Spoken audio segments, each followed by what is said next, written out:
Hello friends, स्वागत है आपका हमारे यूट्यूब चैनल एग्जाम डोज में। मैं प्रवीण कुमार आपका स्वागत करता हूं।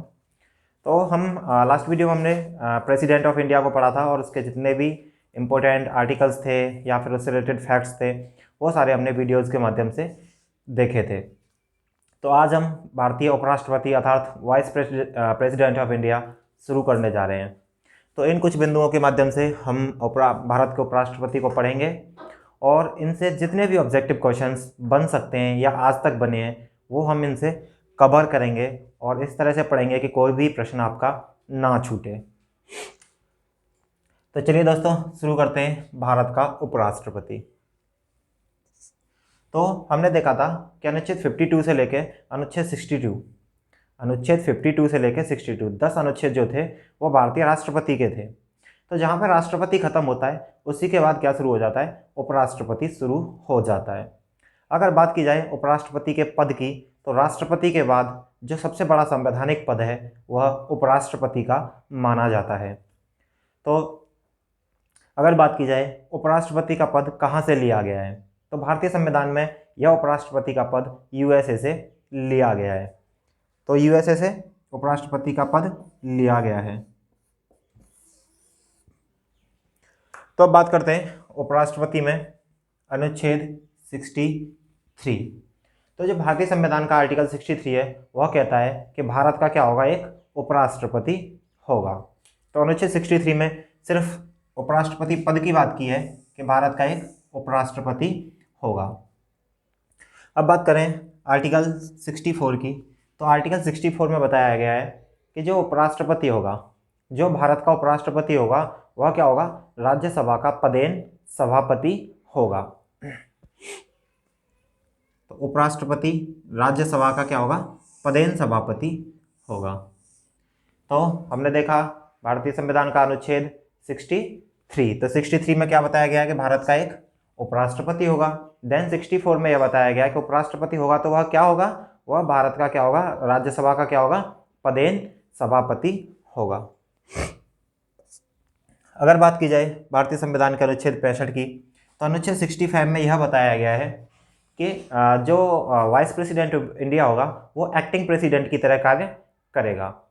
तो भारतीय संविधान का आर्टिकल 65 यह कहता है कि जब भी राष्ट्रपति के पद में क्या होगी, रिक्ति होगी, अर्थात जो राष्ट्रपति है वह अपने कार्यों का संचालन नहीं कर पा रहा होगा, उस समय पर क्या होगा, जो भारत का उपराष्ट्रपति होगा अर्थात वाइस प्रेसिडेंट जो होगा वह क्या करेगा, एज ए राष्ट्रपति कार्य करेगा। तो अनुच्छेद 65 में दे रखा है उपराष्ट्रपति एज ए कार्यवाहक राष्ट्रपति। तो अब यहाँ बात की जाए कि राष्ट्रपति का पद कैसे खाली होगा। तो हमने लास्ट वीडियोज़ में भी देखा था, इसको बहुत डिटेल में पढ़ा था कि मान लिया जाए राष्ट्रपति अपने पद से क्या कर दे, राष्ट्रपति को पद से मुक्त कर दिया जाए, या तो राष्ट्रपति को उसके पद से मुक्त कर दिया जाए अर्थात महाभियोग द्वारा, या फिर वह अपने पद का इस्तीफा दे दे, या फिर क्या है, अन्य किसी रिक्ति में, आकस्मिक रिक्ति, मृत्यु में या किसी भी बेस पर जब भी राष्ट्रपति का पद खाली होगा तो अनुच्छेद 65 के अकॉर्डिंग जो वाइस प्रेसिडेंट ऑफ इंडिया है वह क्या करेगा, राष्ट्रपति की जगह कार्य करेगा। तो अब बात की जाती है 65 में क्या है, चूंकि उपराष्ट्रपति किसकी तरह कार्य कर रहा है, राष्ट्रपति की तरह कार्य कर रहा है। तो उपराष्ट्रपति को जो वेतन भत्ते मिलते हैं, जो उपराष्ट्रपति को वेतन और भत्ते मिलते हैं वह किसके हिसाब से मिलते हैं, नॉर्मल कंडीशंस में उसको राज्यसभा के पदेन सभापति के लिए वेतन और भत्ते मिलते हैं। जो भारतीय संविधान का अनुच्छेद 97 में इनके वेतन और भत्तों की बात की गई है। तो 65 में जब क्या है, उपराष्ट्रपति वाइस प्रेसिडेंट जब अपने नॉर्मल पोस्ट पर कार्य करेगा अर्थात क्या करेगा, जो राज्यसभा के पदेन सभापति की तरह कार्य करेगा तो उसको वेतन भत्ते राज्यसभा के पदेन सभापति के मिलेंगे। लेकिन जब क्या है, जितने भी समय के लिए, मान लो 10 दिन के लिए, 2 महीने के लिए या 6 महीने के लिए, जितने भी दिन के लिए उपराष्ट्रपति राष्ट्रपति की तरह कार्य करेगा, अनुच्छेद 65 के अकॉर्डिंग क्या है, जब उपराष्ट्रपति राष्ट्रपति की तरह कार्य करेगा तो उसको वेतन और भत्ते किसके मिलेंगे, राष्ट्रपति वाले मिलेंगे, अर्थात राष्ट्रपति को जो वेतन भत्ते मिलते हैं वह उसको मिलेंगे। साथ में जितनी भी पावर्स राष्ट्रपति के पास होती हैं, जितनी भी पावर्स राष्ट्रपति के पास होती हैं वह सारी पावर्स का हकदार कौन होगा, उपराष्ट्रपति होगा। कब, जब वह राष्ट्रपति की तरह कार्य कर रहा होगा। तो अनुच्छेद 65 हमने देखा उपराष्ट्रपति क्या है, एज ए कार्यवाहक राष्ट्रपति।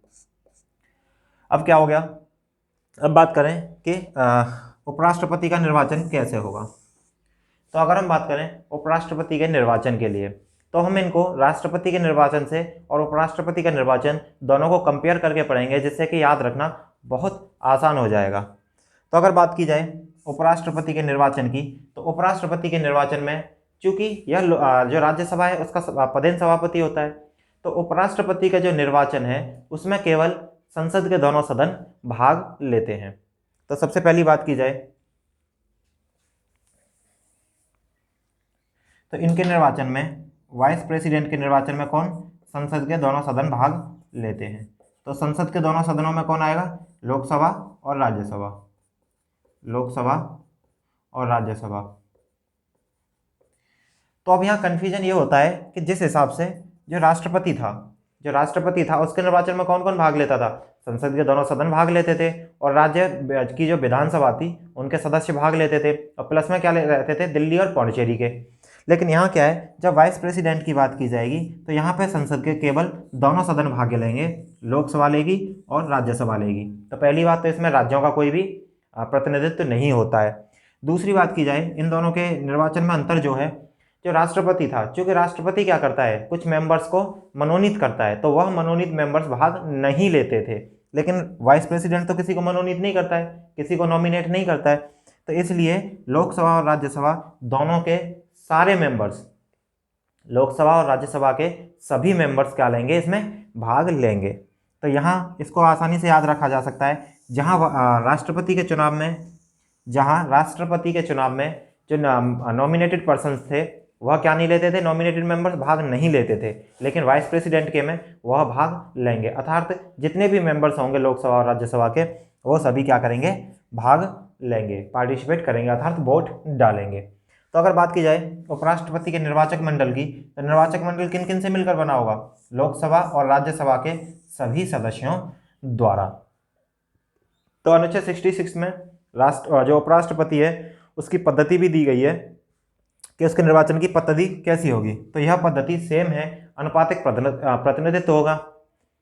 बाकी आप इन पद्धति को समझना चाहते हो तो लास्ट वीडियोस देखना, उनमें मैंने बहुत डिटेल से इन सबको बताया है। तो पहली बात अनुपातिक प्रतिनिधित्व होगा। दूसरी बात सिंगल ट्रांसफरेबल वोट, अर्थात एकल संक्रमणीय वोट होगा, और मतदान कैसा होगा, गुप्त मतदान होगा।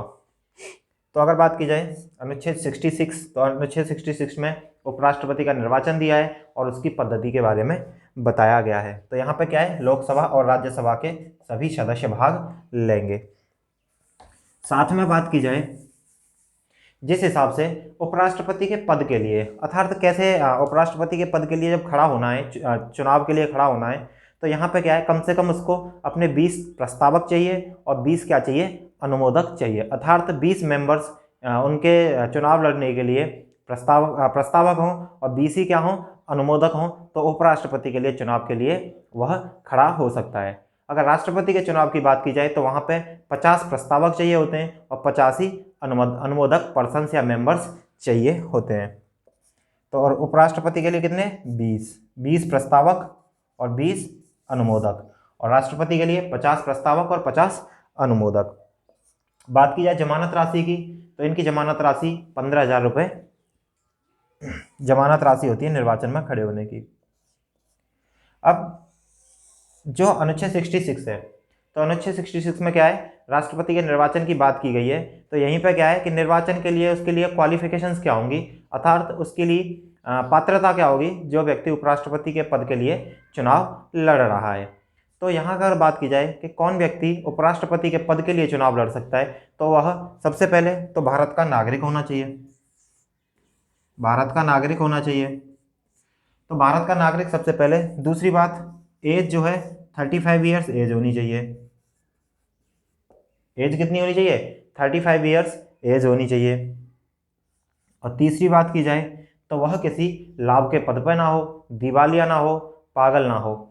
और तीसरी जो बात की जाए, एक चौथी बात की जाए, तो इसमें क्या है कि वह राज्यसभा का, अर्थात राज्यसभा का मेंबर चुनने के लिए योग्य होना चाहिए। अर्थात जो क्वालिफिकेशंस एक राज्यसभा के मेंबर्स के लिए लागू होती हैं वह अगर उपराष्ट्रपति के पास है तो वह क्या है, उपराष्ट्रपति के चुनाव के लिए लड़ सकता है। अब इसको भी याद रखना आसान है क्योंकि उपराष्ट्रपति राज्यसभा का क्या होता है, पदेन सभापति होता है। तो जो राज्यसभा के सदस्य के लिए जो शर्तें होंगी वही शर्तें किस में मानी जाएंगी, उपराष्ट्रपति के लिए मानी जाएंगी। अगर यहाँ डिफरेंस की बात करें, अगर हम इनको कंपेयर करके देखें तो राष्ट्रपति के लिए भी सेम थी, लेकिन यहाँ पे राज्यसभा की जगह क्या था, लोकसभा। क्योंकि जो प्रेसिडेंट में क्या था, यहाँ लोकसभा था, और वाइस प्रेसिडेंट के लिए क्या होता है, राज्यसभा। तो अनुच्छेद 66 में उपराष्ट्रपति के निर्वाचन से संबंधित चीजें दे रखी थी। अब बात की जाए अनुच्छेद 67 की, तो अनुच्छेद 67 में उपराष्ट्रपति की पदावधि दे रखी है, अर्थात टाइम पीरियड या टेन्योर क्या है, उपराष्ट्रपति का क्या होगा। तो जिस प्रकार से राष्ट्रपति का टेन्योर 5 साल का होता है, मतलब शपथ लेने की तिथि से 5 साल का, तो इनका भी कितने साल का होता है, 5 साल का होता है। तो राष्ट्रपति और उपराष्ट्रपति दोनों की पदावधि कितनी है, 5 साल है। लेकिन क्या है, इनकी जो टेन्योर है नॉर्मल कंडीशन में 5 साल है, 5 साल के लिए इनका क्या होता है, निर्वाचन होता है। लेकिन क्या है कि यह अपना त्याग पत्र दे सकते हैं। तो उपराष्ट्रपति जो है अपना त्याग पत्र रिटन में लिख के और उस पर अपने साइन करके किसको देगा, राष्ट्रपति को। तो उपराष्ट्रपति अपना त्याग पत्र राष्ट्रपति को देता है और राष्ट्रपति अपना त्याग पत्र उपराष्ट्रपति को देता है। तो यहाँ से याद रख सकते हैं त्याग पत्र कैसे किसको देगा, उपराष्ट्रपति राष्ट्रपति को देगा रिटन में।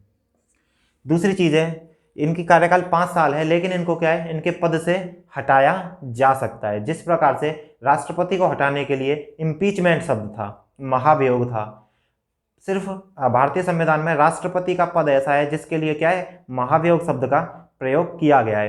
अर्थात बात की जाए हिंदी में तो इनको हटाना ही कहते हैं, रिमूवल शब्द इंग्लिश में यूज किया जाता है मोस्टली जगह, तो बाकी शब्द के लिए क्या है, रिमूव किया जाता है, रिमूवल शब्द का यूज होता है।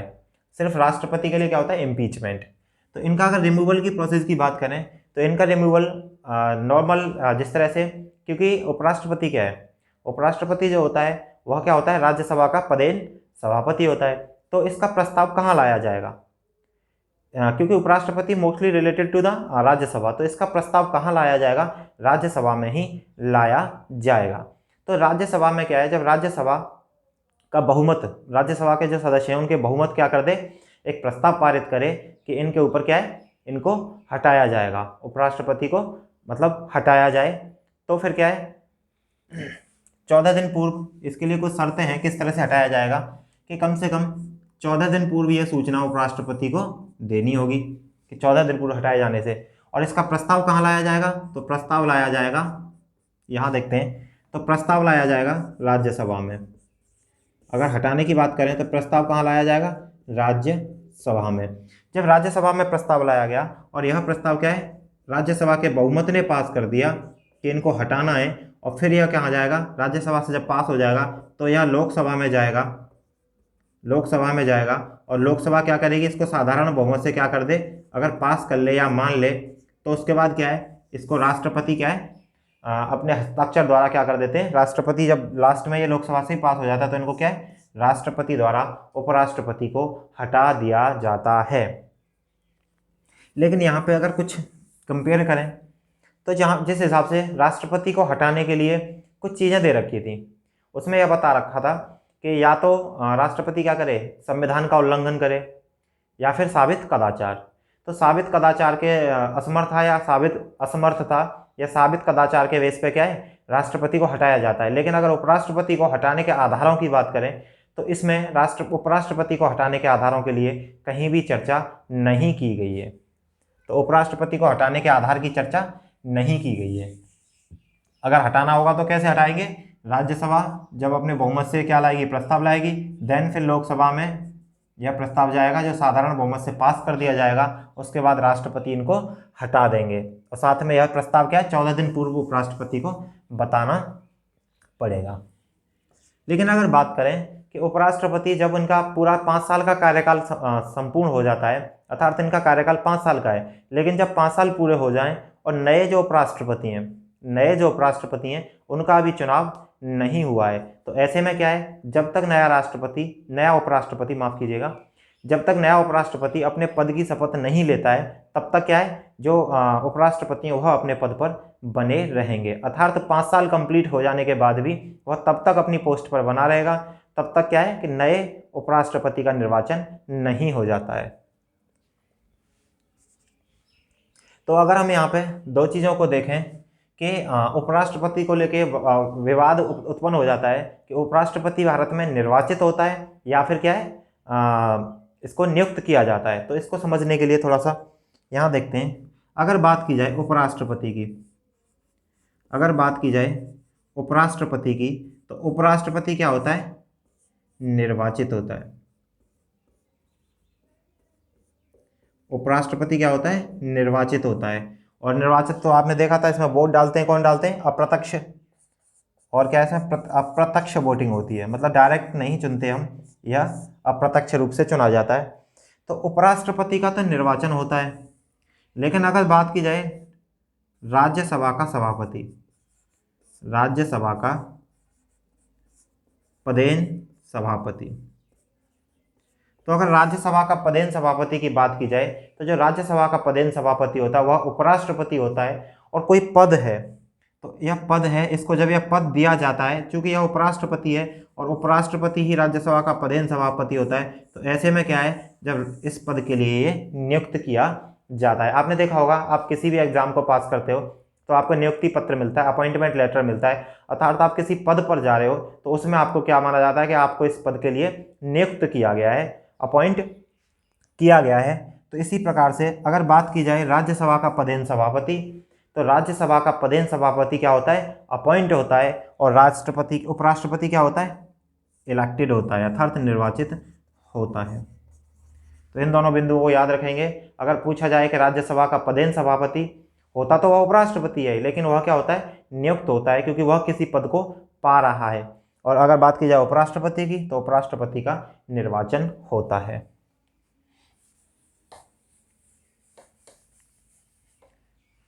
अब बात करते हैं अनुच्छेद 68 की। तो अनुच्छेद 68 में यह दिया गया है कि जब उपराष्ट्रपति का पद खाली हो जाएगा, क्योंकि अनुच्छेद 67 में क्या था, पदावधि थी 5 साल, और साथ में त्यागपत्र या पद से हटाने के बाद क्या हो जाता है, उनके पद में रिक्ति आ जाती है। तो मान लिया जाए अनुच्छेद 68 में देखा जाए कि जब उपराष्ट्रपति के पद में रिक्ति होगी, अर्थात क्या है, उपराष्ट्रपति अपना इस्तीफा दे दे, या तो उपराष्ट्रपति अपना इस्तीफा दे दें, या फिर क्या है, आकस्मिक मृत्यु हो जाए, या कोई अन्य कारण की वजह से क्या है, या फिर उनको पद से हटा दिया जाए, तो या फिर किसी अन्य कारण की वजह से जब उपराष्ट्रपति का पद क्या होगा, खाली होगा, जब उपराष्ट्रपति का पद खाली होगा तो उसके लिए निर्वाचन की बात की गई है कि उसके लिए निर्वाचन कब किया जाना चाहिए। तो जिस हिसाब से क्या था, राष्ट्रपति के लिए लिखा हुआ था यथाशीघ्र और ज़्यादा से ज़्यादा 6 महीने के भीतर क्या हो जाना चाहिए, उनका चुनाव हो जाना चाहिए। लेकिन अगर बात करें उपराष्ट्रपति की, तो उपराष्ट्रपति के लिए सिर्फ यहाँ पर दिया गया है कि यथाशीघ्र, अर्थात सून एज सून पॉसिबल, जितनी जल्दी हो सके उनके पद के लिए निर्वाचन कर लिया जाना चाहिए। यहाँ पर समय नहीं दिया गया है कि 6 महीने 1 साल कितना, ऐसा कुछ नहीं दिया गया है, सिर्फ यह बताया गया है कि जल्दी से जल्दी क्या है, चुनाव कर लिया जाना चाहिए। अब बात करें, क्योंकि इनके पोस्ट क्या है, किसी आकस्मिक रिक्ति की वजह से खाली हुई थी, मृत्यु मान लो, या इनको पद से हटाया जाना मान लो, या इस्तीफा की वजह से हटा दिया गया। मान लिया कि जो उपराष्ट्रपति थे वह 3 साल अपना कार्यकाल पूरा कर चुके थे और इनको क्या है, बीच में 3 साल बाद पद से हटा दिया गया। तो अब जो नया उपराष्ट्रपति चुना जाएगा, जो नया व्यक्ति चुना जाएगा उपराष्ट्रपति, तो क्या वह आने वाले 2 साल के लिए नियुक्त होगा या फिर पूरे 5 साल के लिए नियुक्त होगा। तो जब नया उपराष्ट्रपति चुना जाता है तो वह पूर्णकालिक 5 साल के लिए चुना जाता है, अर्थात जिस दिन वह अपना पद ग्रहण करेगा उस दिन से लेके 5 साल की अपनी अवधि तक बना रहेगा। तो नवनिर्वाचित व्यक्ति कितने दिन के लिए रहता है, पूरे 5 साल के लिए उपराष्ट्रपति रहेगा। बात की जाए अनुच्छेद 69 की, तो उपराष्ट्रपति की शपथ और प्रतिज्ञान की बात इसमें की गई है। तो उपराष्ट्रपति अपनी शपथ किसके लिए सामने लेता है, राष्ट्रपति के समक्ष अपनी शपथ लेता है या फिर राष्ट्रपति द्वारा किसी नामित व्यक्ति के सामने क्या लेता है, अपनी शपथ का ग्रहण करता है। या तो राष्ट्रपति के सामने, या राष्ट्रपति किसी भी व्यक्ति को जिसको शपथ के लिए बोले कि इनके सामने आपको शपथ लेनी है, तो उस व्यक्ति के सामने क्या लेगा, शपथ लेगा। और शपथ किस अनुरूप होगी, जो भारतीय संविधान की अनुसूची 3 है, तो अनुसूची 3 में जो शपथ है उसका जो परफॉर्मा है उसके हिसाब से क्या लेगा, उपराष्ट्रपति अपने पद की शपथ लेता है। तो अनुच्छेद 69 में इतना ही है, उपराष्ट्रपति की शपथ एवं प्रतिज्ञान। अगर बात की जाए अनुच्छेद 70 की, तो अनुच्छेद 70 में दिया गया है कि अन्य आकस्मिकताओं में राष्ट्रपति के कृत्यों का निर्वहन। तो अगर कुछ और आकस्मिकताएं आ जाती हैं, तो सडन केसेस ऐसे बनते हैं कि जब क्या है, राष्ट्रपति या क्या है, अपने कर्तव्यों का पालन नहीं कर पा रहा है, तो जहां भी इस उपबंध में नहीं दिया गया है कि जिस हिसाब से हमने देखा था कि जो राष्ट्रपति होता है वो अपना पद त्याग कर देता है या किसी अन्य रिक्ति की वजह से, तो उस समय पे कौन करता है काम, उपराष्ट्रपति क्या करता है, कर्तव्यों का पालन करता है, या उसके कार्य कौन करता है, उपराष्ट्रपति करता है। तो यहाँ पे दिया गया है लेकिन अनुच्छेद 70 में कि जो आकस्मिकताएं इस उपबंध में नहीं डिस्क्राइब की गई हैं या जो नहीं बताई गई हैं, अगर ऐसी कोई आकस्मिकताएं आती हैं तो उसमें क्या है, जो संसद क्या करेगी, कोई नियम बनाएगी, संसद कोई नियम बनाएगी और उस संसद नियम बनाकर क्या करेगी, राष्ट्रपति के कर्तव्यों का निर्वहन या फिर क्या सुचारू रूप से संचालन करवा सकती है। अब किससे करवाएगी, यहाँ पूरी तरह से इस अनुच्छेद में वर्णन नहीं दिया गया है। तो इसमें सिर्फ इतना ही दिया गया है कि अन्य आकस्मिकताओं में क्या है, राष्ट्रपति के कृत्यों का निर्वहन कौन कराएगा, संसद विधि बनाकर। अगर बात की जाए अनुच्छेद 71, तो अनुच्छेद 71 में दिया गया है कि जब राष्ट्रपति है और जो उपराष्ट्रपति है, जो राष्ट्रपति है और उपराष्ट्रपति है, तो दोनों के ही, जो राष्ट्रपति और उपराष्ट्रपति हैं, अगर दोनों के चुनाव के रिलेटेड या निर्वाचन के रिलेटेड अगर कोई विवाद उत्पन्न होता है, तो वह विवाद सुप्रीम कोर्ट क्या करेगा, सॉल्व करेगा। तो अनुच्छेद 71 में दिया गया है कि अगर इनके निर्वाचन संबंधी कोई विवाद होता है तो सुप्रीम कोर्ट द्वारा वह विवाद निपटाया जाएगा। तो एक बार देखते हैं अनुच्छेद 63, भारत का एक उपराष्ट्रपति होगा। 63 में उपराष्ट्रपति हो गया, तो उपराष्ट्रपति क्या होगा, राज्यसभा का पदेन सभापति होगा। तो अनुच्छेद 64 में राज्यसभा का पदेन सभापति हो गया। अब सभापति हो गया तो 65 में पूछेगा कि और क्या हो सकता है, तो और क्या होगा, अगर उपराष्ट्रपति जो है जब राष्ट्रपति की गैर मौजूदगी में क्या करेगा, एक्टिंग प्रेसिडेंट की तरह काम करेगा। तो अनुच्छेद 63, 64 और 65 तीनों को हमने एक स्लॉट में याद किया। अब बात करें तो अनुच्छेद 66, तो अनुच्छेद 66 में क्या दिया है, उपराष्ट्रपति का निर्वाचन, और 67 में उनकी पदावधि, अर्थात निर्वाचन के बाद कितने दिन के लिए रहेगा पदावधि, और पदावधि के बाद 68 में उनके पद में रिक्ति के लिए क्या है, निर्वाचन, और 69 में शपथ, और 79 में अन्य आकस्मिकताओं में संसद विधि बनाकर कार्य कराएगी, और 71 में क्या है, अगर कोई विवाद होगा तो उनके विवाद का निपटारा सुप्रीम कोर्ट द्वारा किया जाएगा। तो उम्मीद करता हूँ आपको यह समझ में आया होगा, और आप इनसे अगर ऑब्जेक्टिव क्वेश्चन बना के देखोगे तो सारे ऑब्जेक्टिव आपसे सॉल्व होंगे। बाकी जो इनके जो फैक्ट्स हैं उपराष्ट्रपति के, वो हम नेक्स्ट वीडियो में देखेंगे। तो उम्मीद करता हूँ आपको ये वीडियो पसंद आया होगा। अगर पसंद आया हो तो लाइक करें, शेयर करें एंड सब्सक्राइब करें। Thank you so much.